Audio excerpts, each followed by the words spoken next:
와이즈 클럽. 당신도 투자로 인생을 바꿀 수 있습니다. 고정 댓글을 확인하세요.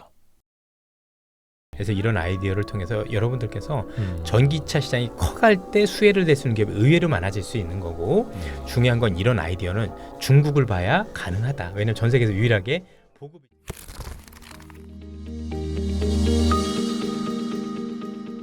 저 지난번에 보여주셨던 그 비아디 네. 자동차. 비아지 자동차인데 요게 이제 매장 가서 직접 봤었던 거고, 보시는 것처럼 이제 디자인이 굉장히 좋았던 건 우리가 알고 있었던 그 알파 로메오라는 네네. 그런 어떤 디자이너가 디자인을 해서 디자인이 굉장히 좋아지고 있다라고 보시면 되고, 비아디 말고도 여러 가지 차량들도 굉장히 좋아지고 있다. 그리고 옆에 보시면 요게 이제 그 안에 있는 운전석 이런 쪽인데 너무 생각보다 마무리가 이전보다 확실히 달라지고 있다라는 점들, 그리고 승차감은 말할 필요도 없다라는 말씀을 드렸고, 이 차는 가격이 4천만 원 정도는 된다.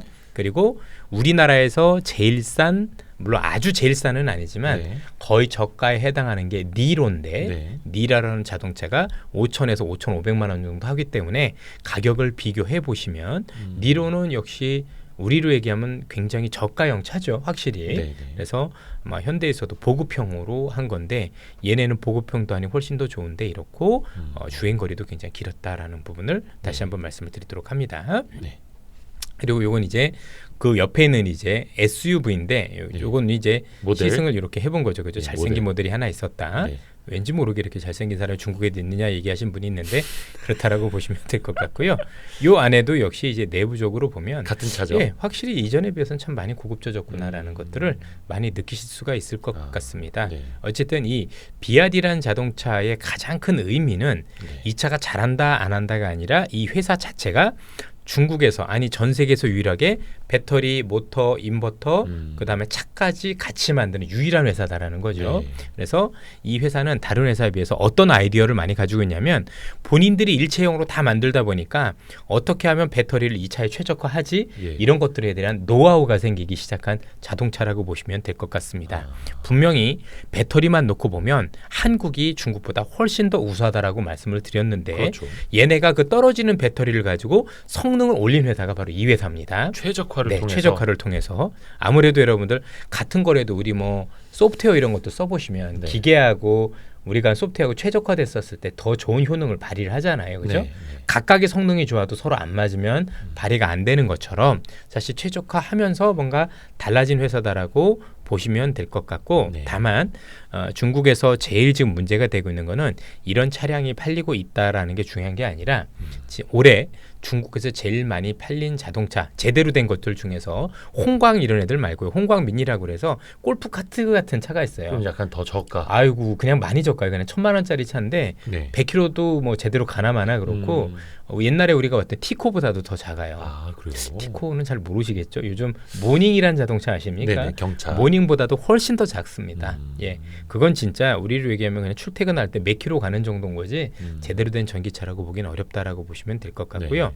중국의 자동차들이, 전기차들이 아시다시피 단점 중에 하나가 이제 주행 거리가 문제가 되기 때문에 네. 여름에도 겨울에도 많이 문제가 됩니다. 아. 겨울에 히터 틀기 쉽지 않고 여름에 잘못 에어컨을 틀면 생각보다 배터리 소모가 대단합니다. 네. 그래서 교통 트래픽이 심한, 즉 교통 체증이 심한 이런 데 놀러 가다 보면 대단히 곤란함을 겪는 경우가 많았었고, 주행 거리가 뚝뚝뚝뚝 떨어지면서 생각보다 장난 아니에요. 예. 그래서 제 성능이 안 나오는 거죠. 그러니까 네. 여름에도 제 성능이 안 나오고 겨울에도 제 성능이 안 나와요. 그러면서 전반적으로 중국에 있는 전기 자동차가 일선 도시 빼놓고는 보급이 안 되고 있는 상황이다라고 보셔도 될 것 같고, 네. 중국에서도 그걸 인정을 하고 있습니다. 네. 그리고 중국이란 나라 자체가 전체적으로 자동차에 대한 판매 방식 자체가 사실 굉장히 70여 개의 업체들이 많이 난립을 하다 보니까 결국 눈에 띄는 데서 많이 팔아야 되고, 그러기 위해서 우리와는 다르게 이렇게 자동차 매장들이 전부 백화점 1층에 있는 기현상들이 되게 많더라. 1층에 지하도 1층에 아니고 1층에 들어가자마자 있으니까, 우리로 얘기하면은 롯데백화점, 신세계백화점 1층에 들어가면 사실 화장품 코너, 그렇죠. 향수 코너 이런 것들이 있는데, 얘네는 대부분 보면 전기차 코너가 마련되어 있는 재미있는 광경들을 보시게 된다라는 거죠. 네. 그렇게 해서 이목을 끌고자 하는 이런 어떤 그 마케팅 방식을 도입하고 있는 게 우리가 중국하고 다른 어떤 또 다른 모습이었다라고 네. 보시면 될 것 같습니다. 예.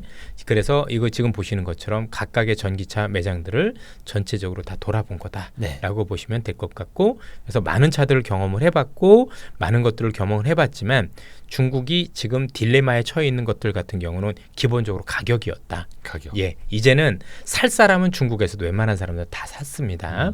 그동안 중국이란 국가가 전기차가 보급될 수 있었던 배경 중에 하나는 보조금도 있었었지만 그거보다 더 중요한 건 번호판이었었고 네. 중국의 대도시에서는 번호판을 안 내줍니다. 차를 사도 오. 예, 번호판 제한을 하고 있어요. 차량 제한을 하고 있어요. 그래요? 그런데 전기차를 사면 번호판을 줍니다. 아. 그래서 사람들이 차를 사고 싶은데 번호판이 안 나오니까 그럼 전기차 사볼까 해서 보급됐던 것도 아. 보급이 컸던 이유 중에 하나다. 그러네요. 이건 이제 전 세계하고 다른 이유였었는데 예. 올해 같은 경우 처음으로 보조금을 중단을 해봤죠. 네. 그랬더니 판매가 급감을 하더라. 뚝 떨어지네. 예, 이유는 아시겠지만 중국에도 비싼 차량 또는 고급 차량은 우리처럼 3원계입니다.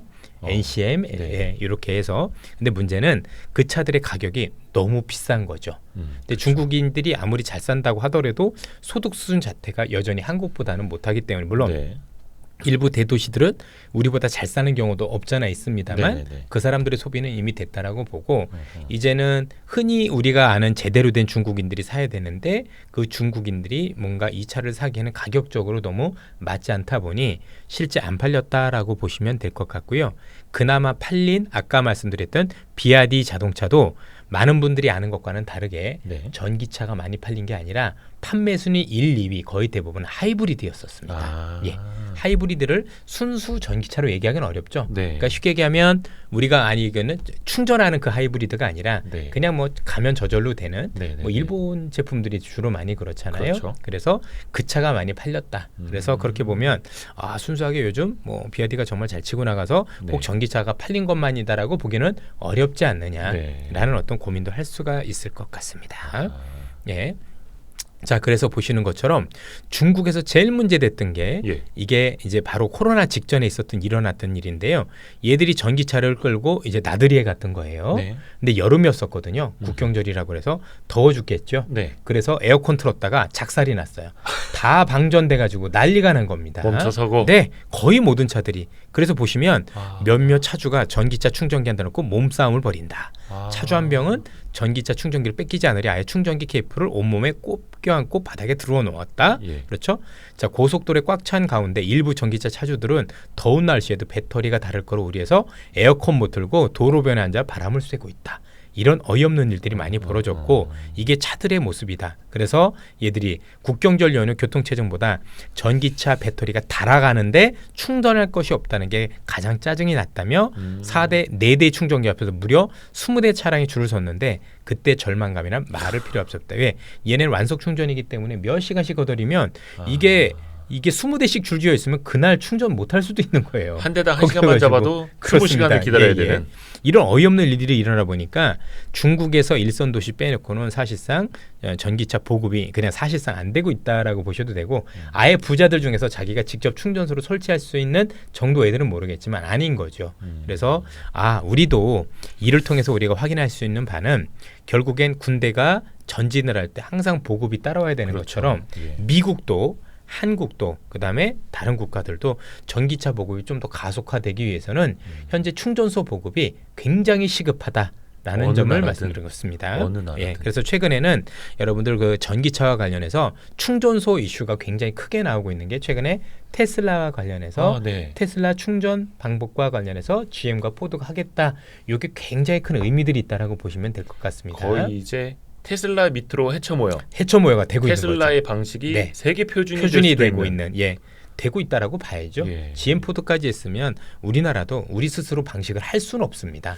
우리 방식이 그 방식을 이기려면 걔들보다 훨씬 더 편하고 가격도 싸야 되는데 사실 그렇지 않다라는 걸 우리나라 자동차를 타보신 분들도 충분히 느끼고 있겠죠. 네. 예, 그렇게 놓고 보면 생각보다 이 충전소를 두고 벌어지는 헤게모니 싸움도 예. 정말 대단할 수 있겠다라는 말씀을 드리고 싶고 네. 앞서 말씀드렸지만 이를 통해서 우리가 전기차 시장이 커질 때 가장 큰 고민들 중에 하나는 역시 우리가 하는 가격적인 문제. 네. 결국 차가 비싸지니까 이게 서민층에서는 소비하기가 너무 가격이 조금 부담스럽더라. 이걸 어떻게 해결할 건에 대한 고민이 있다라고 보는 거고, 두 번째는 그거보다 더 중요한 건 충전소 이슈는 정말 큰 이슈가 될 것 같다. 미국이든 마찬가지든 제가 알기로는 미국도 실제 미국에 계신 분들 최근에 네. 요거 찍고 제가 한번 물어봤지만 역시 거기도 중부 내륙 가면 없다. 예. 왜냐면 중국은 일단 미국은 일단 차가 커요. 우리가 흔히 얘기하는 그 픽업 트럭이라는 트럭 사이즈 거죠. 좋아하죠. 엄청 커요. 뭐 그건 당연히 LFP는 당연히 못 씁니다. 워낙 차가 크고 무겁기 때문에 거기는 우리나라 3원계가 정확하다라고 하는데 그것도 대단히 크게 들어가야 돼요. 그렇죠? 차가 크게. 무겁고. 예.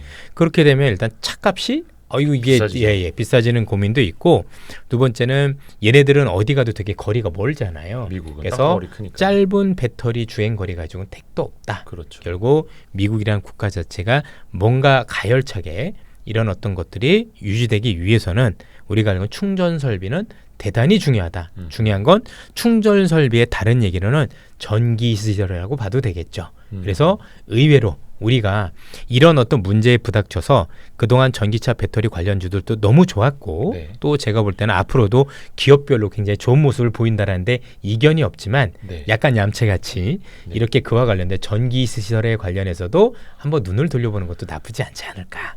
근데 예. 그 송배전 시스템이라고 해야 될까요? 그 전력 개통 쪽으로는 네네. 예. 이선엽 한국이- 이사님이 거의 작년부터 작년부터 말씀 말씀드렸었죠. 많이 해주셨었죠. 예, 예, 예. 그때 약간 조정받으면 막 어떤 사람들이 막 욕하고 막 이랬는데. 지금은 신고가도 갔었었죠. 최근에도 그렇죠. 그러니까 예. 이게 꽤. 뒤돌아보면은 조정받고 있다 뒤돌아보면은 신고 가고 막. 그럼요. 그리고 최근에는 네. 갑자기 왜 이렇게 그 보고서들이 많이 나오는지 모르겠어요. 아 이제 막 애널리스트도 예. 커버가 많아지는. 실제 뭐 여기가 좋다 저기가 좋다 여기저기 메신저도 돌아다니고 그런 모습을 봤습니다. 그래서 저도 애널리스트 출신이었지만 참 많이 늦다라는 생각을 기본적으로 많이 가지고 있고요. 예, 지난해부터 충분히 고민할 수 있었었고 큰 수익을 낼 수 있었지 않았을까. 그렇죠. 뭐 네. 이선엽 이사님이 한두 번 말씀하신 것도 아니고 여러 맞아요. 차례 예, 강조해 예, 주셨고 예, 예. 맞습니다. 이제 못 참아서 사람들이 그런 거지. 네. 그래서 이런 아이디어를 통해서 여러분들께서 음. 전기차 시장이 커갈 때 수혜를 낼 수 있는 기업이 의외로 많아질 수 있는 거고 네. 중요한 건 이런 아이디어는 중국을 봐야 가능하다. 왜냐하면 전 세계에서 유일하게 보급이 제일 빨리 되고 있는 국가이기 때문입니다. 아, 예. 보급도 빨리 했고 선행 많이 하면서 문제점이 장단점, 드러난다니까. 문제점 다 드러내서 네, 보여주고 맞습니다. 있으니 예. 우리는 반면교사 삼으면 된다. 그렇죠. 그래서 여우같이 이용하시면 됩니다. 예, 앞서도 말씀드렸지만 전 여전히 한국 배터리가 중국보다 훨씬 우수하다는 것도 인정을 하고 실제 자체는. 뭐 거기 있는 그 애널리스트들도 똑같이 얘기를 해요. 그럼요. 근데 제가 보여드린 중국 시장의 가장 큰 함의는 얘들이 우리보다 먼저 갔으니 얘들은 어떤 문제가 있었었는지 네. 우리도 그 문제에 똑같이 닥칠 텐데 그럼 그 해결 방법은 뭐고 어떤 기업의 수혜를 볼 수 있는지 분명히 저는 찾아야 된다고 생각해요. 왜? 지금 전 세계가 동시다발적으로 전기차 보급을 빨리 하고 있기 때문에 요게 생각보다 그 문제가 더 커질 거라는 거죠. 그렇죠. 그래서 우리 입장에서는 되게 돈이 될 수 있는 그런 기업들이 많이 발굴이 될 것 같다라는 네. 측면에서 여우같이 한번은 이용을 해보자라는 말씀을 드리고 싶습니다. 좋습니다. 그런 걸 이제 아이디어를 찾기 위해서 중국까지 그렇죠. 예, 하루에 35,000보 걸으면서 35,000보 많이 걸은 날은 38,000보. 예, 안 믿으시면 보여드릴 수도 있습니다. 아니 아닙니다. 뭐 그렇게까지 그러니까요. 저희가, 예. 그리고 또 하나의 아이디어는 네. 이거 보시는 거 알겠지만 중국에서 생각보다 많은 전기차 회사들이 파산을 하고 있습니다. 중국에 70개 회사들이 있었는데 예. 이게 전기차와 관련해서 만들던 회사들이 너도 나도 돈이 된다고 뛰어들었었지만 사실 돈이 크게 되진 않았었어요. 왜냐면 배터리도 딴 데서 가지고 오고 우리가 알고 모터도 딴 데서 가져오고 여러 모듈을 갖다 조립만 하면 됐었거든요. 네. 그래서 생각보다 많은 회사들이 뛰어들었다가 대부분 없어지고 70개만 남았었는데 70, 예. 이게 없어져서 남은 게 없어진 70개. 게 70개. 예. 예. 그나마 그 70개 있는 회사들도 지금 하루아침에 쓰러져가는 회사들이 계속해서 늘고 있다라는 거죠. 그래서 아마도 중국 시장 내에서 전기차와 관련된 기업들의 엄청난 구조조정이 지금 시작되었다라고 보셔도 될 것 같은 게 그게 이유 중에 하나가 올해 보조금이 없어지니 그 비싼 차를 타는 사람이 없었던 거고 그렇죠? 테슬라도 여기에 가격 경쟁을 하면서 그렇죠. 더 큰 타격을 받았다. 여러분들 잘 아는 헝다 같은 데도 요 사업과 관련해서 중단을 했고 네. 뒤에 여러분들 여기에 나오진 않았지만 화웨이라는 데도 이제 중단을 하기 시작했고요. 또 여러 회사들은 아예 기업들이 파산하면서 그 차를 샀던 사람들이 AS를 받지 못해서 네. 많은 일들이 일어나는 경우들도 있었다라고 보시면 자동차 될 것 회사가 같습니다. 파산하면 AS가 안 되니 안 되죠, 그렇죠? 결국 이런 어떤 것들을 반면교사를 삼으면 우리나라나 아니면 미국에서의 어떤 경쟁에서도 많은 투자자분들이나 아니면 자동차를 사는 사람들은 이 아픈 기억을 떠올리면서 그래도 오랫동안 살아남을 수 있는 회사 이런 거 중심으로 자동차 판매를 집중할 개연성도 배제할 수 없는 거죠. 그래서 우리도 미국 시장에서 또는 유럽 시장에서 여러 기업들이 경쟁을 할 텐데 네. 그 경쟁 속에서 모든 회사들이 다 행복할 것 같지는 않습니다. 자, 메이저 중에서 우리가 고급차들은 브랜드가 있으니까 나을 수도 있죠. 네. 그 사람들은 전기차를 타는 게 아니라 벤츠니까 타는 거고 아우디니까 타는 걸 수도 있겠지만 네. 그게 아닌 대중적인 차들 중에서는 분명히 제가 볼 때는 중국과 같은 비슷한 이런 어떤 생존 경쟁이 있을 가능성을 염두에 두고 그 회사들 중에서 잘 가는 회사와 그렇지 않은 회사를 잘 보고 우리가 투자를 선별하는 것도 지금 당장 아니더라도 조금 더 멀지 않은 미래에 닥칠 수 있는 저는 또 다른 아이디어라고 생각을 합니다.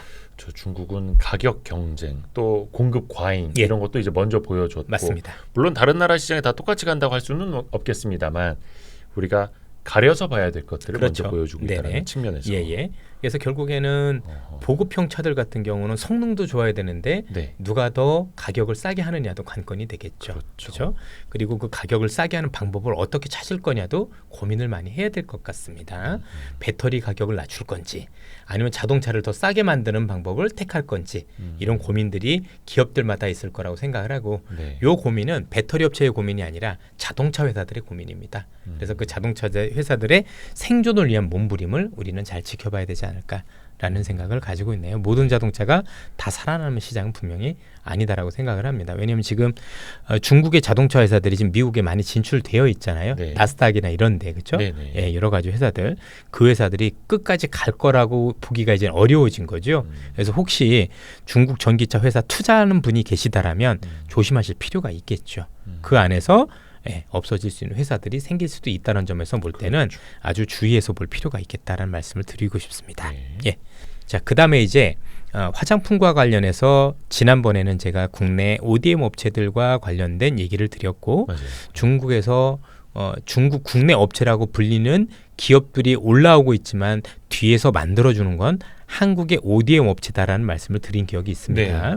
그리고 또 재미있는 부분들은 역시 그렇다고 아예 중국 기업이 없는 건 아닌데 지금도 보신 것처럼 요 찬도라는 회사가 중국 기업 중에서 약간은 올라오고 있는데 요 이제 찬도라는 회사가 우리로 얘기하면 뭐 자연당 이렇게 하는 회사들인데 네. 역시 뭐 포지션이 굉장히 크지는 않고요. 이 옆에 회사를 보실 필요가 있습니다. 네. 이 회사 보면 굉장히 중국 회사처럼 보이지만 이게 시쉐이도의 자회사입니다. 근데 중국 사람들도 이게 일본 시쉐이도의 자회사라는 걸 잘 모릅니다. 그래서 중국 거라고 생각을 하고 소비를 하고 있더라. 이런 회사들이 몇 개가 됩니다. 여기 보시면 이 회사도 그런데요. 네. 이 회사도 모델도 그렇고 이런 거 뭐 보면 뭔가 약간 중국집 하는데 뭐 ESA 뭐 어쩌고 저쩌고 예. 이름도 그런데 요 회사는 로레알의 자회사입니다. 그래서 지금 글로벌에 있는 선진 기업들 네. 좀 더 앞서 있는 화장품 기업들은 아무도 모르게 마치 이게 중국 브랜드인 것 마냥 뭔가 위장을 해서 사실은 나오고 있다라는 거죠. 그래서 이렇게도 마케팅을 할 수 있구나라는 점들을 우리는 좀 살펴볼 필요도 있겠다. 그러니까 로레알, CCA도 하면 다 알아주는데 그렇죠. 또 중국의 애국 소비도 일부 있을 수 있으니 그 차이라고 보통 그렇죠. 그래서 예. 뭔가 더 중국스럽게 중국 브랜드인 예. 것처럼 들어가는 거예요. 예, 그러니까 중국에서 런칭한 브랜드는 맞는 거죠. 네네. 그런데 소속은 로레알이나 시쉐이도였던 거죠. 좀 더 현지화한. 그렇죠. 그리고 여기에는 이 로레알 브랜드 거는 역시 한국의 오디오 업체가 사실 제작을 해주는. 그래요? 예, 저 로레알 그렇습니다. 것도? 예, 로레알은 대부분 우리가 제작을 많이 해줍니다. 그러면은 중국 현지에다 공장을 두고요. 예. 그러면 메이드 인 차이나는 되는 거네요. 메이드 인 차이나인 거죠. 그리고 뭐 주소도 그렇지만 우리 기술력에 우리 기업들이 해주고 있는 경우가 생각보다 많다라고 보셔야 됩니다. 네. 그러니까 우리 투자자분들께서는 중국이라고 배제할 게 아니라 중국에서 화장품이 많이 팔리면 우리나라 오디움 업체들의 수혜가 생각보다 적지 않다라는 점을 다시 한번 생각을 했으면 좋겠다는 말씀을 드리고요. 지난번에 말씀드렸던 중국 화장품 업체 중에는 생각보다 많은 기업들이 구조조정됐다. 품질 문제가 불거졌었고 네네네. 여러 가지 문제. 중국인들의 40%가 민감 피부라고 얘기를 하고 있고 기초 화장품 같은 경우는 품질이 안 좋아지면 얼굴이 가렵거나 많은 부작용들이 생각이 납니다. 그래서 그런 일들이 실제로 있었었고 네. 그래서 중국 여성분들 특히 젊은 층 중심으로는 이 기초 화장에 대해서는 사실 중국 브랜드에 대한 선호가 많이 떨어지고 있는 모습을 많이 보였다라고 말씀을 드릴 수가 있을 것 같습니다. 네. 예, 그나마 중국 브랜드 중에서 굉장히 좋다라고 올라오는 브랜드가 지난번에 프로야라는 브랜드였는데 그 프로야 브랜드도 역시 한국의 오디움 업체가 손을 대고 있다. 네네. 그래서 품질이 좋아졌을 가능성도 있다라고 말씀을 드리고 싶습니다. 물론 다 우리가 만드는 건 아니다라는 점도 말씀을 드립니다. 네. 자, 이제 식음료 쪽으로 많이 넘어가 보도록 하죠. 네. 그러면 중국의 우리나라 식음료들이 굉장히 인기가 있나요? 있습니다. 생각보다 많은 인기를 끌고 있고 네. 한류라는 자체, K푸드에 대해서는 굉장히 프리미엄 식품으로 인식을 많이 하고 있습니다. 예. 문제는 우리나라 기업들이 그동안 여기서 생각보다 장사를 잘 하다가 다 쫓겨난 거죠. 대표적인 게 이 바나나 우유라는 게 원래 우리 빙그레가 굉장히 선점을 했던 건데 이제는 중국 업체가 이렇게 해가지고 이제 그 시장을 뺏었습니다. 우리가 알고 있는 바나나 우유의 원조는 한국이었었고 예. 중국 사람들은 바나나를 되게 좋은 음식으로 생각을 합니다. 과일이지만 몸에 좀 보호가 된다고 생각을 해서 그걸 음료로도 만들었으니 되게 좋다라고 생각을 해서 선호들이 굉장히 컸었다라고 보시면 될 것 같은데요. 어쨌든 간에 전체적으로 우리 업체들이 잘 하다가 많이 밀렸다라고 보시면 되고 또 이제 커피 시장도 예전에 우리나라의 메일 유업의 바리스타가 꽤 괜찮았었어요. 네, 네. 인기가 있었다가 최근엔 자체가 거의 사라졌고 이제는 스타벅스 중심으로 많이 재편이 되고 있는데 여기 보시면 지금 이게 치즈 커피예요. 치즈 라떼 커피. 전 세계에서 유일하게 있는 커피라고 생각을 합니다. 와. 우리나라에는 일단 없죠. 예. 예, 그래서 중국인들의 입맛에 맞게끔 왜냐하면 요즘 중국인들이 생각보다 유제품을 엄청 좋아하기 시작을 했어요. 그러니까 커피뿐만이 아니라 거기 유제품이 같이 네. 섞여 있는. 네네. 그러니까 우리로 따지면 컵 커피 같은 것들. 그렇죠. 네. 예, 이런 것들 되면서 중국 내에 예전에 제가 갔을 때 찻집밖에 없다가 요즘은 찻집 반 커피숍 반 이렇게 보셔도 될 것 같아요. 네, 네. 정말 많은 커피들이 뭐 지금은 상폐가 된 거 아닌데 뭐 중국에 이제 루킹 커피라고 해가지고 루이싱 예, 그 커피도 여전히 잘 되고 있고요. 아. 전체적으로 중국의 어떤 커피숍들이 괜찮은 브랜드들이 많이 올라오고 있는 모습을 눈으로도 확인을 하고 왔습니다. 향후에 커피 브랜드와 관련해서 또는 우리가 원두와 관련해서 중국의 소비가 어떻게 영향을 미친 건 우리가 한 번 정도 고민해 볼 필요가 있겠다. 자, 이 정도가 돼 있으니 최근에 미중 간의 갈등에도 불구하고 스타벅스 회장이 중국에 날아갔겠죠. 이 시장보다 더 큰 시장은 없을 거고 네. 이 시장에서 뭐 니들 갈등은 갈등인 거고 먹는 건 먹어야 되지 않겠느냐라는 이런 노력들이 있었다라고 보시면 될 것 같습니다. 네. 그래서 향후에 스타벅스에 대한 주가 추이도 사실 중국에서 어떻게 바람을 일으키냐에 따라서 달라질 수 있으니까 우리가 해외 주식할 때도 이와 관련된 기사들이나 움직임들을 잘 살펴보자. 그리고 제가 갔다 올 때마다 이런 것들을 업데이트 해드리도록 네, 하겠습니다. 네, 네. 자, 그 다음에 요건 이제 중국의 마트를 가본 건데요. 요즘 중국 마트 중에서 이전보다 뭔가 활발하게 거래되고 있는 것들이 건강보조식품입니다. 오, 예. 건강기능식품. 예, 그만큼 건강에 대해서 굉장히 관심이 많아져 있다라고 보시면 될 것 같고 이제 좀 소득 수준 올라오면서 그렇죠. 건강도 예, 챙기는 거죠. 예.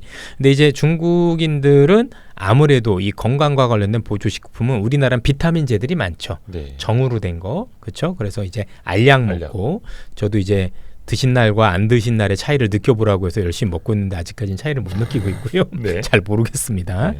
안 먹으면 느끼겠죠, 그죠? 그러니까 먹어서 좋은 건 모르겠으나 안 먹으면 뭔가 기분이 찌뿌둥할 수 있는. 느낄 수 있을까 모르겠네요. 그렇습니다. 예, 어쨌든 그렇고요. 이게 되게 중요한 게 이게 중국 사람들이 굉장히 좋아하는 품목들이 정해져 있어요. 일단 자연식으로 된 걸 되게 좋아하겠죠. 자연에서 나온 거. 예를 들면 벌꿀 같은 것들. 네네네네. 이런 것들. 그래서 실제 건강기능식품 수출 1, 2위 국가 중에 하나가 호주입니다. 오. 호주에 뭐 마누카꿀 뭐 이런 거 있었던 것 같아요. 예. 진짜 많아요. 엄청나게 그래서 호주에서 건강기능식품이 굉장히 많이 수입되는 걸 눈으로도 확인했고 데이터도 나옵니다. 예. 실을 그럴 정도로도 그렇고 우리나라의 인삼도 어마어마하게 인기가 여전히 많습니다. 인삼은 정말 한동안 인기 정말 많았죠. 지금도 많고요. 그래요? 여전히 그 인기는 떨어지지 않고 있습니다. 정광장이라는 브랜드가 여전히 인기가 뭐 그냥 폭발적이다라고 홍삼으로? 보시면 그렇죠. 홍삼 쪽으로 해가지고 홍삼은 전 세계에서 한국이 부동의 1위입니다. 그렇죠. 예, 제가 이런 것들은 이제 자주 설명을 드리는데 중국에서 이걸 건기식을 찾는 연령은 나이가 있는 분들이고 네. 나이가 있는 분들은 아직도 젊은 사람들과는 다르게 전통적인 이전의 음양오행을 따르고 있습니다. 음양오행. 예, 음식을 먹을 때도 음과 양이 있다라고 이 사람들은 생각을 하고 있고 전체적으로 이런 어떤 건기식들 굉장히 좋은데 아마 우리나라 건기식 이런 것들 중에서 뭔가 중국인들이 좋아할 만한 이런 생약 성분, 한의학 성분으로 된 약들이 다시 한번 중국에 진출을 한다라면 제가 볼 때는 한번 유의미하게 지켜볼 필요가 있지 않겠느냐라는 말씀을 드리고 싶고 우리나라 한약 베이스나 이런 거를 통해서 중국에 혹시 진출할 수 있는 기업들이 있다라면 사실은 좋은 아이디어가 될 수도 있겠다는 말씀을 드리고 싶습니다. 물론 경쟁은 치열할 겁니다. 아, 그럼요. 예. 근데 한국이란 프리미엄이 있는 게 아무래도 중국 브랜드라고 하면 중국 내에서도 잘 안 믿는 경향들이 여전히 있어요. 예. 한국에서 나간 건 일단 프리미엄입니다. 일단 믿고 네, 먹을 수 그렇습니다. 있는. 그래서 여러분들 기억을 해보시면 우리나라 화장품이 사실 중국에 들어가서 성공할 수 있었던 배경은 두 가지가 있었는데 네. 하나는 K컬처 가지고 그때 드라마를 통해서 좋았었던 거지만 들어가서 성공했던 화장품 제품들 공통점 봐보세요. 전부 다 한의학이에요. 후하고 설화수가 전부 다 한약 베이스였었던 거고 네. 그 이후로 우리나라 화장품 기업들이 만들었던 거 보세요. 뭐 달팽이 아니면은 무슨 뭐 그때도 벌꿀 뭐 예. 이런 거 해가지고 뭔가 잘 보면 그러네 한약 베이스의 화장품들을 많이 만들었네 이런 공통점들을 느끼실 수 있을 겁니다. 요게 보시면 요게 이제 호주산 이런 제품들이 좀 많이 놓여 있는 그런 모습들인 거고 정말 호주 뉴질랜드 거 많습니다. 요게 이제 우리가 얘기하는 인삼 그런 거였던 것 같고요.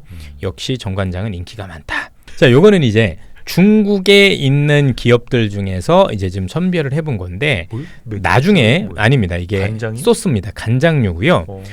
이게 중국 시장이 재밌는 게 뭐냐면 중국 기업들이 한국하고 다른 게 뭐냐면 간혹 1, 2위가 뒤집히는 경우가 있습니다. 아, 그래요? 예.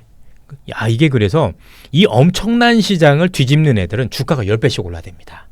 그래서 요런 매장들에 가보면 어느 날 갑자기 이런 것들이 뭐 이제 이런 게 있어요. 중국에서 원래 최초로 1등 했던 거는 이근기라는 이 홍콩 브랜드였었어요. 굴소스라고 불리는 간장이 유행을 하다가 예. 그 뒤로 중국 업체 여기 해천이라는 것도 있고 해천미업도 있고 아니면 뭐 여러 기업들이 있는데 이 기업들이 뒤집으면서 실제 주가가 폭등했었습니다. 이전에 여러분들 주가 보시면 요 뒤집힐 때 기점으로 몇 배씩 올라댔던 사례가 있고 중국은 의외로 이런 사례가 꽤 있습니다. 또 시장이 크니까. 예, 맞습니다. 시장이 워낙 크기 때문에 뭔가 아이디어 하나로 쫙 치고 오면 의외로 이 확산 속도가 엄청 빨라요.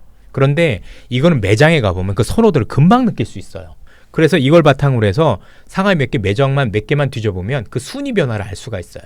그러면 즉시 돌아와서 또는 이 회사 관련돼서 여러 가지 물어보면 그게 실제 데이터로 나오거든요. 그럼 정말 대박 날 수 있는 기업들이 되게 많았던 거죠. 와. 중국에서 이런 음식료와 관련된 이런 엄청난 일들이 생각보다 많이 일어납니다. 그게 되네요. 됩니다. 예. 라면 같은 경우는 예전만은 못합니다만 여전히 한국 라면에 대한 인기는 뭐 대단하다라고 보시면 그냥 보시면 알겠죠. 예전에 농심께 제일 좋았는데 지금도 그렇지만 역시 불닭이 여전히 아직은 대세였다라는 건 뭐 충분히 우리가 인지를 할 수 있었던 것 같고 뭐 기업들의 매출 비중 그 정도는 아니지만 여기 보시는 것처럼 우리나라의 비비고라든가 아니면 풀몬에서 만든 이런 어떤 식품들도 생각보다 인기는 여전했었는데 이건 예전에도 인기가 있었기 때문에 지금 상황에서는 그렇게 유의미하다고 말씀드리기는 뭔가 어렵습니다. 새로운 흐름은 아니고 예. 그냥 이전에 꾸준히. 있었었는데 우리가 좀 잘 살리지 못했던 부분들이 없잖아 있었던 것 같아요. 근데 저 라면 코너는 한국산만 한쪽에다 쫙 놓은 거예요? 현재는 그런데요. 다른 매장에 가보면 네. 중국과하고 섞여 있는 것도 이렇게 많이 나와요. 아, 매장마다 다르네. 예, 매장마다 다르지만 그냥 일부러 요거를 이렇게 가지고 왔고 중국에 뭐 아주 시골 같은 데 이런 데 가도 한국계 있어요. 예. 그런 데 가도 이런 어떤 흐름은 바뀌지 않고 참고로 중국에서는 이제 중국 업체가 있어요. 네. 그렇죠. 강사부라고 불리는 네. 깡스프라고 불리는 회사가 여전히 1위고 네. 대만 업체긴 한데 통이 한문으로 하면 통일이라는 그렇죠. 네. 통일 왜 통일인지 모르겠는데 어쨌든 그 회사가 2위를 달리고 있다. 정도로 보시면 좋을 것 같습니다. 예, 보시는 것처럼 이제 한국 거 브랜드 그죠? 냉동식품. 예, 냉동식품들 여전히 뭐 많이 인기가 있다라고 보시면 될 것 같고 향후에 우리나라 이제 이 만두가 중국에도 만두가 있긴 합니다만 네. 중국의 만두는 의외로 만두피가 엄청 두꺼워요. 오. 그렇죠? 근데 우리나라 만두들이 되게 좋은 게 단백질도 되게 많은데 만두피가 얇잖아요. 네. 그래서 다이어트 식품으로 은근히 많은 각광을 받고 있는 것도 사실이에요. 오. 중국 만두 보면 샤오롱바오라고 그래가지고 뭐 그런 거 들어보셨는지 모르겠는데 이렇게 해가지고 뭐 즙을 먹기도 하고 예. 그렇죠? 즙을 먹기도 하고 또 밖에가 되게 두꺼워요. 예. 근데 우리 건 만두피가 되게 얇잖아요. 네. 그래서 되게 맛있다라고 하시는 분들도 굉장히 많습니다. 도대체 우리나라죠? 명동, 명동은 어떻게 됐느냐? 네. 이렇게 이제 가본 거고 참고로 명동은 매주 가보고 있고요. 명동에 사람이 되게 많이 늘어난 건 맞는데 늘어난 사람들의 국적이 참 다양하더라. 우리가 히잡을 쓴 분들도 되게 많고 그다음에 백인 분들도 되게 많고 동남아 분들도 많고 그래서 참 많은 사람들이 한국 K컬처의 영향을 많이 받고 있다라는 걸 눈으로 확인할 수가 있었었는데 네. 일단 명동 전체 매장 중에서 제일 많이 눈에 띄는 매장들은 첫 번째는 신발 매장이었었어요. 예전엔 이런 다 것들. 화장품이었는데. 화장품이었어요. 그 싹 바뀌었어요. 올리브영. 이 올리브영이라는 데가 왜 중요하냐면 우리가 알고 있는 ODM 업체들이 주로 여기에 들어가 있기 때문입니다. 그렇죠. 요즘 상징적인 그렇죠. 존재이기도 하죠. 그럼 어디가 되게 인기 있나라고 보시면 될 것 같고 조금 더 제가 이럴 땐 그래도 나올 때 사람이 더 많아지는 걸 눈으로 확인을 했었습니다. 이렇게 매대에 정말 줄도 많이 서 있었었고 여기에 있는 각각의 브랜드들이 전부 다 인디 브랜드라고 보시면 될 것 같습니다. 전체적으로 많은 인기가 있었다라는 걸 눈으로 확인했고 또 이거를 이제 포털 사이트도 있죠. 네. 이런 인디 브랜드를 파는 최근에 그 기업 주가도 되게 좋았던 것 같은데 그런 기업들에서도 눈을 확인할 수가 있는데 여기서 제일 인기 있는 건 요거 다이너스티 크림이라서 조선미녀라는 브랜드였었다. 그렇죠? 다이너스티면은 뭔가 왕족 왕조죠. 그런 예. 왕족. 그래서 조선미녀입니다. 근데 요것도 우리나라 ODM에서 만들어주는 그런 어떤 혹시 예. 그 중국의 프로야나 예. 로레알 이런 거 만들어주는 그 ODM 회사예요? 같습니다. 그런 기업들하고 거의 비슷합니다. 거기도 있는 데도 있고 아닌 데도 있습니다. 왜냐하면 업체가 한 군데가 아니라서 또 고객사들도 여러 군데 있고. 여러 군데가 있고 그리고 아시겠지만 이 그 우리가 는 중국에 있는 그 고객사 말고 나와 있는 그 ODM 업체들도 다 거기 출신들이세요 원래. 그렇죠. L사하고 뭐 그렇죠. 우리가는 A사 요 다 출신이시라 다 그나물의 그 밥이다. 이렇게 보셔도 될 것 같죠. 다 거기 출신이시더란 공통점이 있고 여러 브랜드들이 있잖아요. 그렇죠. 네. 되고 있다라고 보시면 될 것 같고 한국 문화가 융성해지면 이와 관련된 관련 기업들도 좋아지겠죠. 역시 네. 이런 기업들이 좋아지는 이면에는 우리 문화의 영향도 있지만 ODM이란 든든한 브랜드. 왜냐하면 이 ODM 업체들의 화장품에 대한 품질이 진짜 좋습니다. 아무래도 화장품은 아무리 기획력이 좋아도 품질이 나쁘면 선택이 안 될 텐데 기본적으로 이 가격에 이런 품질을 하기가 어려운 거죠. 특히 K컬처를 통해서 한국에 대한 인식이 좋다 보니까 그 인식을 바탕으로 또 이런 걸 쓰게 되면 되게 긍정적인 효과들도 많이 따라왔죠. 왜냐하면 일단 미국에서 인기가 있다는 건 굉장히 고무적인 거죠. 그렇죠. 의미가 다르죠. 그만큼 그 친구들도 우리를 선진국으로 보고 있다는 얘기가 되는 거니까. 네네네. 요거는 모 면세점입니다. 제가 중국인들 얘기했지만 중국인들은 대단한 기적을 이루고 있는 게 네. 명동에 가면 중국인들이 많이 안 보입니다. 그런데 이제는 면세점에 다 있습니다. 면세점 안에 밖에 중국인이 별로 없었는데 여기 오면 여기 다 있습니다. 희한해요. 그래서 중국인들을 제외한 나머지 분들은 다 명동 거리에 있고 네네네. 대부분의 중국인들은 다 면세점에 기이연사. 제가 지금 몇 쇼핑하러 주째 오고. 똑같이 보고 있어요. 그래서 에이 설마 아닙니다. 다 와 있습니다. 진짜로. 그래서 와 중국인들은 의외로 면세점을 많이 오더라. 명동보다는. 그리고 그 명동에 있는 사람들은 또 면세점으로 잘 안 오고 있고 이게 좀 되게 시장을 양분해서 볼 수 있어서 되게 좋았습니다. 그래서 일전에도 한번 말씀드렸지만 이 기업들이 좋아질 거다 안 좋아질 거다라는 마감 시간 연장하고 관련이 있다. 네. 지금도 여전히 6시 반이고 이게 8시 이상으로 연장되면 그냥 사야 된다. 진짜로. 예. 지금은 마감 시간이 6시 반입니다. 일찍 닫네요. 예. 그리고 최근에 우리가 이쪽에서도 의외로 인디 브랜드까지는 아닌데 중소형 브랜드 중에서 인기 있는 브랜드들이 굉장히 많았고요. 네. 요건 이제 가이라는 브랜드인데 최근에 이제 드라마에서도 인기가 있었던 브랜드인데 광고 엄청 예, 하더라고요. 의외로 중국인들하고 외국인들한테 인기가 많더라고요. 매장이 그렇게 크진 않았어요. 그런데 볼 때마다 이게 왜 의미가 있냐면 다른 데는 줄 안 섰어요. 별로 없거든요. 근데 여기는 꼭 줄을 쓰더라는 얘기죠. 그 다음에 요거는 이제 최근에 우리 회사가 아니라 딴 데 나왔지만 3컨셉 아이라고 해가지고 이게 뭐 중국에서는 산스이라고 많이 부르는데 여기는 이제 인디에 들어가기도 하죠. 이 브랜드도 아주 이전부터 좀 많이 인기가 있었다. 상장이 어차피 안 돼 있으니까 그냥 말씀을 드리는 거고요. 오디오 업체들이 많이 만들어주겠죠. 요 기업도 되게 이 안에서는 인기를 굉장히 크게 구가하고 있었다라고 보시면 되고요. 네. 자, 최근에 제가 눈에 띄게 발견한 건 뭐냐면 네. 역시 면세점에서는 돈이 되려면 명품이 잘 팔려야 돼요. 그렇죠. 비싼 거니까. 예. 화장품 몇 개 파는 것보다는 명품 하나 파는 게 화장품 1000개 파는 것보다 낫잖아요. 객단가가 그렇죠. 확 올라가니까. 객단가가 확 올라가죠. 최근에 중저가는 아니죠. 살바토르 페라본거 중저가는 아니죠. 그죠? 중저가면 뭐 저 좀 선물 좀 해주셔도 되고. 아 그렇죠, 그죠? 예, 그냥 쓱 해서 요거 이제 파레가모 뭐 이런 네. 브랜드인데 줄 엄청 섰어요. 역시 초상권을 제해서 뒤에서 찍었고요. 네, 네. 예, 예, 그죠? 구찌도 음. 한 달 전에 진짜 없었는데 최근엔 줄을 많이 서기 시작을 했다. 중요한 건 생각보다 많은 명품들이 줄을 서기 시작했다라고 보시면 되고, 그죠? 요거 똥, 그죠? 네. 예, 변 이것도 이제 굉장히 많이 쓰기 시작을 했는데 요 브랜드가 예. 이 같은 회사예요. LVMH라는 데 같이 있는 브랜드인데 여기가 이렇게 찍어서는 사람이 엄청 많아요. 생각보다. 셀렌네. 예, 셀렌느죠. 예. 요 브랜드에 굉장히 많아지기 시작했다라고 보시면 될 것 같습니다. 그리고 한국 화장품에서 유독 눈에 띄는 건 이 브랜드였었습니다. 리쥬란이라는 건데 아. 이게 이제 우리가 보면 뭐 연어 주사. 그쵸. 주사는 아니고 이제 바른 거죠. 그 효과를 해서 아, 이게 그 화장품으로 나온 코스메디컬이라고 보통 많이 하는데 의류하고 이렇게 섞어서 하는 건데 네. 줄을 제일 많이 선 데가 여기입니다. 여기가 그래요? 통로에 있음에도 불구하고 정말 많은 줄을 서고 있더라. 최근에 금리도 인하하지 않았습니까? 그러니까요. 네, 뉴스도 예. 나왔고. 오늘 이제 여기 찍는 순간에 이제 인민은행이 MLF라는 그죠?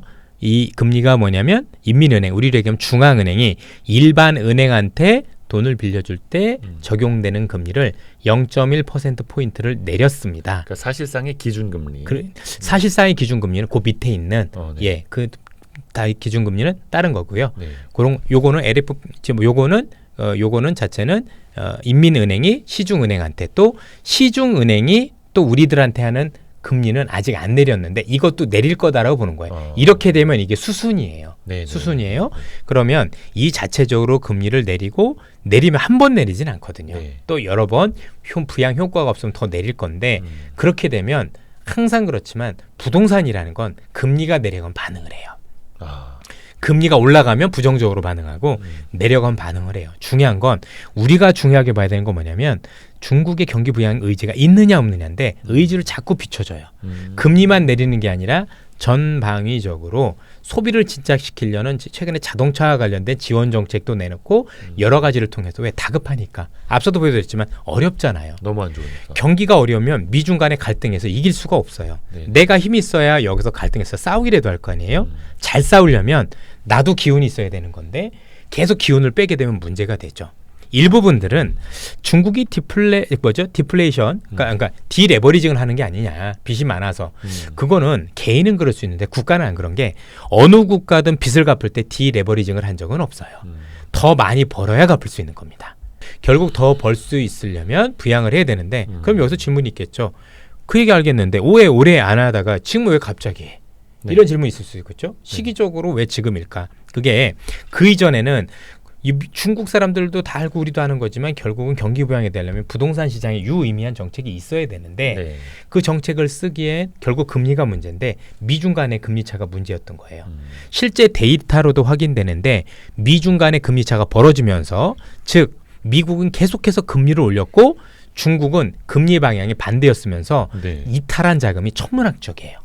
중국에서 최근에 채권 시장에서 자금이 어마어마하게 빠져나갔다는 뉴스가 이 미중 간의 금리 차이 때문이었었어요. 그러면 미국이 금리를 지속적으로 올리고 긴축을 하고 있는 상황에서는 중국이 부양책을 쓰기 어려운 환경이 되는 거죠. 바꿔 얘기해서 미국이라는 국가가 이제 긴축이 거의 종착역에 왔고 네. 거의 긴축이 끝나간다라는 시그널이 들어오면 중국은 현재보다도 더 적극적으로 부양 정책을 쓸 가능성이 높다라고 인식을 하셔야 된다라는 거죠. 그래서 미국을 볼 때 미국만 보는 게 아니라 미국의 정책을 통해서 중국의 부양책을 언제 강하게 쓸 수 있을지 우리는 가늠이 가당하다라는 게 굉장히 좋은 아이디어가 될 거라고 생각을 합니다. 그래서 만약에 중국이 혹시 경기 부양을 제가 생각한 것처럼 부양을 시작을 한다라면 우리 시장에 생각보다 큰 단비가 될 수도 있겠다. 일단 부동산 반등 자체는 반도체를 반드시 움직입니다. 이사를 가야 가전제품을 바꾸는 네네. 이런 것들도 인해서 그래서 최근에 중국에서 파웨이가 휴대폰 판매 목표치를 2,300만 대에서 4,000만 대로 올린 것들도 이와 무관하지 않다라고 생각을 하고 있고 어쨌든 그 기대만큼 될 거냐는 우리가 향후에 확인을 해야 되겠지만 분명한 건 걔네들도 거의 목표치를 2배 가까이 올렸다는 얘기는 그 정도가 될지 아닐지 알 수 없으면 어차피 많은 투자자들 기대조차도 없거든요. 네네. 근데 의외의 수요가 생긴다라면 우리의 반도체 수출이 늘어나면 경상수지 적자 줄어들고 흑자로 돌아설 수 있을 네. 거고 그럼 환율도 되게 좋아지겠죠. 네. 그러면 외국인들의 유인책이 될 수 있는 거니 사실상 우리 주가를 올릴 수 있는 기폭제가 될 수도 있겠다라고 볼 수가 있겠습니다. 아하. 물론 많은 분들이 야 미중 간의 갈등 이런 것들 때문에 또 최근에 한국과 중국이 좀 삐그덕거리지 않느냐 할 수 있지만 정치 그건 외교적으로. 일반 소비재익인 거고 네. 우리가 하는 중간재는 아. 반도체나 이런 것들은 사실 거기에서는 대체 불가능합니다. 예. 불가능하니까 네. 그것과 관련해서 조금 따로 생각해 두셔도 좀 좋을 거라고 생각을 합니다. 예. 중국의 경기 부양책 이제 가시권에 확실히 들어온 거고 들어온 거고 결국엔 그 확신이 들려면 중국 정부가 볼 때 미국의 금리 인상이 끝나간다라고 생각이 들면 많이 쓰겠죠. 그러니까 우리가 지금 최근에 이제 그 미국이 이제 금리를 동결을 하고 어떻게 될 거냐 뭐 향후에 뭐 점도표에서 2번 더 올릴 수 있어라는 얘기를 하면서 여러 가지 해석들이 많이 나오고 있잖아요. 네. 저도 뭐 오기 전에 우리 정광호 대표님 얘기를 많이 들었고 굉장히 참 좋은 자료가 돼서 네네네. 예, 한번 들으셨으면 좋겠다는 말씀을 드리고 싶은데 그럼에도 중국이란 국가가 미국을 바라볼 때를 아이디어를 가지고 우리도 역추적할 수가 있는 거죠. 아하, 중국이 저렇게 굉장히 강하게 금리와 관련된 정책을 쓰는 거 보니 이 친구들이 볼 땐 미국이 더 이상 금리를 올리지 못할 거다라고 해석을 하고 있구나라고 생각하셔도 되겠죠. 그러면 우리가 조금 더 유의미하게 미국 정책에 대해서 조금 더 신뢰를 갖고 접근을 할 수도 있겠다. 아무래도 저희들도 열심히 하겠지만 그래도 중국 정부가 바라보는 정도까지 우리가 이제 그게 될지는 알 수 없으니 그래도 자기네들도 죽고 사는 문제이기 때문에 그와 관련한 아이디어를 역으로 얻을 수 있는 것도 저는 좋은 아이디어가 될 수 있다고 생각을 합니다. 중국 정부는 미국의 금리 인상이 끝나갈 때 그때야 비로소 부양책을 적극적으로 쓸 수 있죠. 그래야 그 부작용이 제일 적을 거니까요. 그렇죠. 그 중간에 쓰면 앞서도 말씀드린 자본 유출도 있지만 사실 그것 때문에 위안화가 대단히 약세로 가거든요. 위안화가 엄청 약세로 가게 되면 소비 부양 효과가 떨어져요. 일단 들어오는 우리가 수입 물가가 높아질 거고 예. 위안화 가치가 떨어지면서 소비 부양 효과가 굉장히 적죠. 자, 지금 어차피 정책을 써야 된다라면 적은 정책으로도 큰 효과를 내야 되고 그럼 시기적으로 또는 우리가 알고 있는 정책적 효과를 낼 수 있는 부분들과 생각을 한다면 그런 어떤 타이밍이 맞아 떨어진다고 봐야 됩니다. 중국의 경기 부양책 투자 아이디어. 근데 네. 약간 소비 관련주는 그래도 좀 아직까지는 그렇게 되면 소비 관련주가 살아나죠. 왜냐하면 중국인들도 예. 의외로 경기가 불안하고 거기에 대한 확신이 없으니 의외로 저축을 많이 해놨거든요. 네. 그래서 중국의 의지를 보고 왜냐하면 중국 사람들은 아무래도 중국 당국의 정책에 많이 집중을 하는데 네. 중국 당국의 정책 자체가 경기를 부양하는 쪽인 걸 확실히 알게 되면 기존에 있었던 것보다 지갑을 조금 더 풀 수가 있겠죠. 그렇지 않겠습니까? 그리고 중국에서 지금 청년 실업률이 20%가 넘는데 네. 여러 가지가 이유가 있겠습니다. 그 중에 하나가 부동산 관련한 것도 있어요. 서비스업, 부동산과 관련된 그다음에 체육과 관련된 일자리들이 정말 많이 사라졌어요. 그래서 부동산이 되게 올라오는 게 생각보다 일자리를 주는데 굉장히 중요한 역할을 한다라는 점도 말씀드리고 싶습니다. 건설 인프라 부문의 일자리. 예, 맞습니다. 예, 이런 거 저런 거. 참고로 중국의 청년들도 우리나라 마찬가지로 힘든 일, 어려운 일을 안 하려고 합니다. 그래서 일자리가 아예 없어서, 그러니까 진짜 내가 일을 다 하고 싶은데 없다라기보다는 네. 나는 이런 일 말고 이 일을 하고 싶은데 서로 미스매칭 되는 경우도 상당 부분 있습니다. 네네. 근데 그런 일자리와 관련해서 아무래도 부동산이 올라오면 일정 부분은 많이는 아닙니다. 해결되는 것들도 있다고 보시면 됩니다. 그 혹시 아까 그 경제랑 주식시장 좀 따로 노는 네. 거에 대해서도 한 말씀 좀 해주실 수 이제 있을까요? 우리가 이제 유튜브를 시작을 하면서 유튜브가 없었을 때는 그런 현상들이 적었는데 네. 유튜버가 생기면서 의외로 많은 투자자분들을 보시면 유튜브에 제일 많이 등장하시는 분들이 이코노미스트 분들이십니다. 굉장히 훌륭한 분들이십니다. 사실 네. 굉장히 지성도 있으시고 굉장히 감각도 있으시고 좋은 분들인데 네. 문제는 그러다 보니까 많은 분들이 약간 잘못 알고 계신 것 중에 하나가 주식과 경기가 같은 방향이거나 동일시된다라는 잘못된 생각을 가지고 계세요. 제가 잘못됐다라고 표현한 건 아니다라는 얘기입니다. 그러니까 이제 경제 큰일 났습니다. 예, 여러분 경제 위기 옵니다. 막 이런. 예, 그런 것들이 유의미할 때도 있고 그렇지 않을 때도 있습니다. 네. 자, 그러면 어느 정도 관계가 있길래 그 얘기를 하느냐? 최근에 국제금융센터에서도 자료도 나왔고 우리 신한투자증권에서도 자료를 쓴 적이 있지만 최근 자료입니다. 일주일이 안 된 자료인데요. 네. 실제 저도 가지고 있었고 경제하고 주가가 따로 움직인 사례가 의외로 많고 그게 어느 정도 사례냐? 거의 절반의 사례에서 벌어집니다. 우선 주가와 경기는 동행한 적은 없다라고 보시면 될 것 같고 우리가 알고 있는 것처럼 주가는 경제를 선행을 하죠. 네. 그래서 경기의 선행성을 따져서 2분기, 3분기 정도 선행성을 가지고 했더니 그나마 유의미한 관계가 있는데 그 상관계수가 0.5입니다. 0.5면 그럴 수도 있고 안 그럴 수도 그렇죠. 있고서 유의성으로 얘기하기는 어렵습니다. 그렇죠, 그렇죠. 1로 갈수록 유의성이 있는 거고 네. 0으로 갈수록 유의성이 없는 건데 딱 절반이면 절반은 그렇고 절반은 그렇지 않다. 네. 그렇게 얘기하면 주가하고 경기 방향이 꼭 일치한다라고 얘기하고 많은 투자자분들이 경기는 안 좋은데 왜 주가가 빠져? 그러니 주가가 결국 경기를 따라서 밑으로 갈 거야라는 믿음은 맞을 수도 있고 틀릴 수도 있는 겁니다.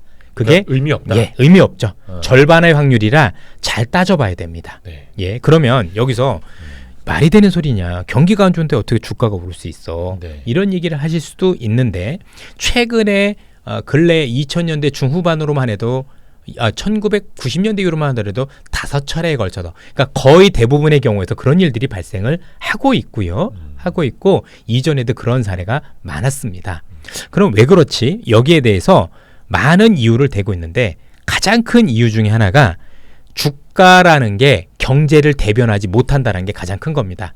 쉽게 얘기해서 경제라는 건 경제를 이루고 있는 그 국가에 있는 부자들부터 우리 서민 여러분들까지 모든 사람들의 경제 활동을 가지고 지표를 낸 게 경제의 방향인데 네. 우리가 알고 있는 주가라는 것은 그 국가 안에서 있는 대표 기업 몇 개를 상장시킨 거기 때문에 사실은 대표 기업 몇 개만 좋으면 경제가 안 좋아도 주가는 괴리돼서 올라가는 사례가 많다라고 얘기를 하고 있습니다. 네. 대표적인 사례가 프랑스죠. 프랑스의 깍그 지수의 1등부터 5등 안에 4개 기업이 루이비통, 에르메스 이런 우리가 아는 명품 기업이고 예. 이들의 시가총액이 워낙 크다 보니 나머지 기업들의 주가가 부진해도 얘들만 좋으면 주가가 계속 올라갑니다. 그래서 최근에 프랑스 주가가 사상 최고치를 견인했던 사례가 있고요. 미국도 이와 다르지 않습니다. 미국 같은 경우 S&P 500에 있는 빅테크 몇 개 기업이 시가총액에서 차지하는 비중이 얼마 전까지 26, 7%까지 올라온 걸로 알고 있습니다. 바꿔 얘기해서 경기가 조금 안 좋아서 소비재 이런 것들이 좀 어려워도 기본적으로 이런 기업들만 끌고 쫙 올라가면 그렇죠. 우리가 알고는 애플도 있을 거고 뭐 구글도 있을 거고 이런 기업들 있잖아요. 몇 개 올라가면 주가는 올라가죠. 그렇죠. 그렇죠. 근데 그 기업들은 플랫폼 기업이기 때문에 경제와 완전히 무관하다고 얘기할 수 없지만 다른 움직임을 보일 수도 있죠. 왜냐하면 최근에 AI 때문에 오르는데 AI 그렇죠. 같은 경우는 경제와 무관하게 지금 나오는 신기술이다 보니 이런 거죠. 그렇죠. 그러네. 미국도 경기하고 이게 별개로 움직일 수도 있겠구나라는 얘기를 해야 되고 네. 한국도 비슷해요. 한국도 사실 우리나라의 삼성전자가 시가총액 차지율이 너무나도 크죠. 네. 또는 5대 그룹만 합하면 5대 그룹만 수출이 나쁘지 않으면 나머지 1000 몇 개 기업이 다 안 좋아도 주가는 올라갑니다. 그 사례가 대표적인 게 코스닥이었죠. 네. 정말 코스닥에서 좋은 기업인 에코프로 BM이 시가총액 1, 2위잖아요. 네. 이 배터리와 관련된 양극재 몇 개 올라가니까 그때 경기 안 좋았을 때 주가가 좀 엄청나게 올라간 거 보셨죠? 네. 그러네. 정말 주가라는 게 어려워도 경제라는 게 어려워도 주가라는 게 따로 움직일 수 있는 사례들이 대단히 많네. 그래서 아마 지금 많은 분들 중에서 대단히 지금 소외감을 느끼시는 분들 중에는 경제가 곧 주식이라는 주식의 방향이라는 또 똑같은 폭이라는 인식을 가지고 계셔서 주가가 올라가는데 경제는 좋다는 얘기가 안 나오니까 결국은 주가는 거의 끝났을 거야. 조만간 조정을 받을 거야라고 지난해 9월부터 지금까지 무려 8, 9개월이나 기다렸던 분들일 겁니다. 8, 9개월이면 추세입니다. 그렇죠? 이런 안타까운 즉 경제라는 걸 보는 건 대단히 중요하지만 경제만 보면 여러분들께서 너무 놓치시는 게 많을 수밖에 없는 한계가 존재한다는 걸 꼭 인식을 하셔야 됩니다. 그래서 그 보고서 안에서 내용들 중에서도 궁극적으로 주가라는 게 한 나라 경제를 온전히 대변하지 못하는 이런 어떤 시가총액 방식도 문제가 있지만 네, 네. 신기술의 발전 또는 새로운 정책적인 효과도 주가와 경제를 괴리를 만든다. 대표적인 게 IRA법이겠죠. 네. 미국의 IRA법 때문에 우리나라 배터리 업체 되게 좋았던 거 사실이지 않습니까? 그거 하나 가지고도 바꿀 수 있는 거죠. 그래서 조금 더 세련되게 주식시장을 보시려면 이렇게 보셔야 됩니다. 참고로 얼마 전에 워렌 버핏이라는 분이 최근에 주총을 했죠. 네, 그렇죠? 네, 네. 그 주총장에서도 똑같은 얘기를 하셨습니다. 기자가 물어봤습니다. 어떻게 물어봤냐면 최근에 은행과 관련해서 여러 가지 있었는데 뭐 성장률을 비롯한 이런 어떤 경기 지표를 보고 어떻게 뭐 판단하셨냐 했더니 대놓고 당신 인생 58년 동안 경기 지표를 보고 투자했으면 이렇게 돈을 벌지 못했을 것이다라고 얘기를 했습니다. 그렇죠. 그렇죠? 그리고 이전에 했던 발언을 보면 그죠? 경제학자들 대놓고 IQ가 160이라는 표현도 공식적으로 했고 글로벌에서 이런 석학이라는 분들 중에서 유의미하게 돈 번 분 있으면 한번 이름을 대보라라고 얘기를 했었습니다. 쉽게 얘기하면 경제학자들은 돈 벌기 어렵다라고 얘기를 한 거고 마지막으로 케인즈 얘기를 들이댔습니다. 그렇죠? 케인즈라는 사람이 훌륭한 경제학자지만 이전에 주식과 관련해 경제를 맞추려고 노력하다 돈을 못 벌었는데 이 사람이 경제학이라는 툴을 벗어나서 기업에 집중하니 돈을 벌기 시작했다라는 아주 좋은 얘기를 남기셨다는 것들도 참고하셨으면 좋겠습니다. 주식은 기업의 실적이 본질인 거고 변화가 본질입니다. 앞서 보드렸던 경기 지표도 경기 지표가 좋으냐 나쁘냐가 아니고 지금보다 개선되면 좋은 겁니다. 이게 잘못 알고 계신 건데 내년에 성장률이 마이너스 1이래. 근데 올해 말에 마이너스 3이었다. 그럼 주가는 올라갑니다. 네. 그런데 신문에서는 그렇게 얘기했죠. 여전히 침체입니다. 그런데 속으시면 안 된다는 얘기입니다. 근데 그분들은 그게 당연한 얘기죠. 그때도 침체고 지금도 침체니까 그렇게 얘기할 수밖에 없지만 주식을 하시는 분들은 그 원리를 알고 잘 이용할 줄 알아야 됩니다. 단순히 기사말 읽거나 또는 그걸 바탕으로 여전히 경제가 안 좋다라고 얘기하는 뷰를 굳이 들을 필요는 없다라고 생각을 합니다. 우리가 경제학자가 될 것 아니고 네. 경제 정책을 우리가 직접 짤 거 그럼요. 아니고 우리는 또 투자자이라면 투자자에 맞게끔 변형을 시켜서 올 필요가 있겠죠. 그냥 네, 경제학 공부만 할 맞습니다. 거라면 그것도 나쁘진 않지만 그 자체가 도움은 되지 않는다라는 건 최근의 사례를 통해서 많이 느끼셨을 거라고 생각을 합니다. 그래서 제가 방송 나갈 때마다 많은 분들한테 제발 종목 공부하시고 경제학 비중을 20% 줄여라라고 말씀을 드리는 이유도 여기에 있고 개인적으로 저도 경제학과를 졸업을 하고 나름대로 처음에 어디 가서 얘기를 할 때는 경제학적 지식을 뽐내는 것처럼 했더니 말은 잘하는지 모르겠지만 주식시장에서 돈 번 적이 별로 없었던 건데 여기에 된 걸 왜 틀렸을까를 고민해보고 실제 경제보다는 앞서 말씀드린 변화, 눈으로 보는 것 이런 것들을 하면서 사실 많이 달라졌다라고 보시면 될 것 같습니다. 이게 주식이구나라는 걸 느끼기 시작했다라는 거죠. 거의 그러면 케인즈랑 평행 이론이네요. 뭐 그렇게 얘기하면 제가 너무 그런 것 같으니까 저는 그 정도 수준은 안 되고요. 네. 그리고 뭐 최근에 이제 많은 유튜브에 나오는 분들은 다 제 스승님이십니다. 그리고 저의 목적은 또 여러분들의 목적은 돈을 버는 거잖아요. 예. 그러면 저는 누가 잘한다 못한다는 저한테 중요하진 않고 그분들 각각의 필살기들이 있으십니다. 그거를 잘 흡수를 해서 내 거로 만드는 게 중요한 거죠. 그래서 저도 아까 우리 정광훈 대표님 거를 봤다. 네. 그리고 거기서 저도 좋은 아이디어를 많이 얻었습니다. 나이는 저보다 어린 후배시지만 사실은 개인적으로는 제 경제 스승이신 거죠. 배워야죠. 이렇게 또 덕이 또 있으십니다. 그렇지 않으면 그렇게 해서 돈 벌어야죠. 야 역시 그러니까 이선엽 이사님을 저희가 좋아할 수밖에 없는 게 사실 그런 측면도 있습니다. 그래서 저희는 항상 또 인품이 좋으신 분들하고 또 오래 상생이 전 때문에. 굉장히 중요하다고 생각합니다. 맞습니다, 맞습니다. 또 항상 많은 좋은 분들 또 리스펙트 해주시고.